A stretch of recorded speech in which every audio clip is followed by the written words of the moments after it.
May Jehovah, creator of the heavens and the earth, bless you. Psalms chapter 134 verses 3. భూమి ఆకాశములను సృజించిన యెహోవా సియోనులో నుండి నిన్ను ఆశీర్వదించునుగాక. కీర్తనలు 134 అధ్యాయము 3వ వచనం. యెహోవా దయాళుడు, యెహోవాను స్తుతించుడి, ఆయన నామమును కీర్తించుడి, అది మనోహరము. కీర్తనలు 135 అధ్యాయము 3వ వచనం. భూమిని ఆకాశమును సృజించిన సర్వశక్తి గల దేవ, మీకే వందనాలు, స్తుతులు, స్తోత్రాలు తండ్రి.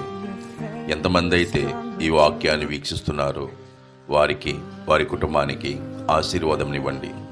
వారి ప్రయాణాలలో క్షేమమైన ప్రయాణం ఇవ్వండి. వారికి మంచి ఆరోగ్యమునివ్వండి. మీరు ఆఖరి సమయంలో మమ్మల్ందరినీ జ్ఞాపకం చేసుకుంటారని త్వరలో రానయ్యున్న మా ప్రభు అయిన యేసుక్రీస్తు నామములో బ్రతిమాలి వేడుకునిచున్నాం తండ్రి. ఆమెన్.